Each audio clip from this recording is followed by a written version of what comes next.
You've all heard me say this before. Moving from an opposition party to a governing party comes with growing pains. And, well, we're feeling those growing pains today. We came really close today, but we came up short. I spoke to the president just a little while ago, and I told him that the best thing I think to do is to pull this bill, and he agreed with that decision. I will not sugarcoat this. This is a disappointing day for us. Doing big things is hard. All of us, myself included, we will need time to reflect on how we got to this moment, what we could have done to do it better. But ultimately, this all kind of comes down to a choice. Are all of us willing to give a little to get something done? Are we willing to say yes to the good, to the very good, even if it's not the perfect? Because if we're willing to do that, we still have such an incredible opportunity in front of us. There remains so much that we can do to help improve people's lives, and we will. Because I gotta tell you, that's why I'm here. And I know it's why every member of this conference is here, to make this a better country. We want American families to feel more confident in their lot in life. We want the next generation to know that, yes, the best days of this country are still ahead of us. I'm really proud of the bill that we produced. It would make a dramatic improvement in our healthcare system and provide relief by people hurting under Obamacare. And what's probably most troubling is the worst is yet to come with Obamacare. I'm also proud of the long, inclusive, member-driven process that we had. Any member who wanted to engage constructively, to offer ideas, to improve this bill, they could. And I want to thank so many members who helped make this bill better. A lot of our members put a lot of hard work into this. I also want to thank the president. I want to thank the vice president. I want to thank Tom Price, Mick Mulvaney, and the entire White House team. The president gave his all in this effort. He did everything he possibly could to help people see the opportunity that we have with this bill. He's really been fantastic. Still, we got to do better, and we will. I absolutely believe that. This is a setback, no two ways about it. But it is not the end of the story, because I know that every man and woman in this conference is now motivated more than ever to step up our game, to deliver on our promises. I know that everyone is committed to seizing this incredible opportunity that we have, and I sure am.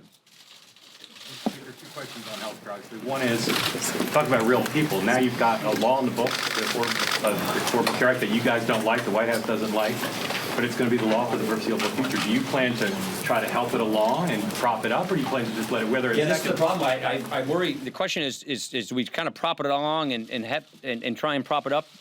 It is so fundamentally flawed. I don't know that is possible. What we're really worried about is, and you've heard me say this all along, is the coming premium increases that are coming with a death spiraling healthcare system. That is my big concern. We just didn't quite get consensus today. What we have is a member-driven process to try and get consensus.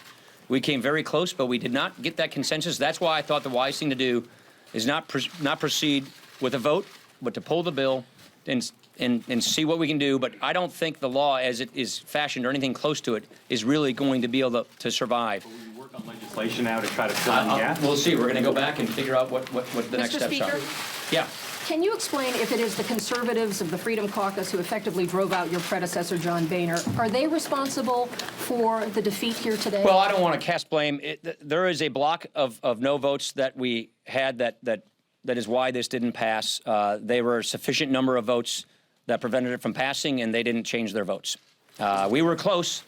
Some of the members of that caucus were voting with us, but not enough were, and therefore, and I met with their chairman earlier today, and he made it clear to me that the votes weren't going to be there from their team, and that was sufficient to provide the balance to not have this bill pass. Anything done with them? Mr. Speaker, you all swept the House, won the majority with the promise to repeal Obamacare. The majority in the Senate with the promise That's to repeal right. Obamacare. The White House with the promise to repeal Obamacare. How do you go home to your constituents and send all of your members home to their constituents saying, you know what? It's not even 100 days into the administration. Sorry, folks, we just can't figure it out. Dana, it's a really good question. I wish I had a better answer for you. I really believe that Obamacare is a law that is collapsing. It's hurting families. It's not working. It was designed in a fundamentally flawed way. We believe this bill is the best way to go, but we just didn't quite get the consensus to get there. Yeah. Two questions for you, if you don't mind. Number one, the bottom line is Obamacare right now remains the That's law right. of the land. Is that going to change in 2017? Yeah, I don't know what else to say other than Obamacare is the law of the land. It's going to remain the law of the land until it's replaced. We did not have quite the votes to replace this law. And so, yeah, we're going to be living with Obamacare for the foreseeable future. I don't know how long it's going to take us to replace this law. My worry is Obamacare is going to be getting even worse. Actually, I think we were probably doing the Democrats a favor. I think we were doing the architects of Obama a favor by passing this law before it gets even worse. Well, I guess that favor is not going to be given to them, and it's going to get worse. And so I don't think the architects of Obamacare, I'm sure they may be pleased right now, but when they see how bad this thing gets, based on all the projections we're being told by the plans that are participating in Obamacare, I don't think they're going to like that either. Look, 5 states, you got one plan left, one choice. Over a third of the counties in America, one plan left. And the kinds of projections we're being told from the people providing health insurance to these people in plans, it's going to get even worse. And so I don't think the architects of Obamacare envision this future. It's certainly not one we want for the American people. And I wish we had the kind of consensus we needed to bring a bill to the floor to pass and replace it.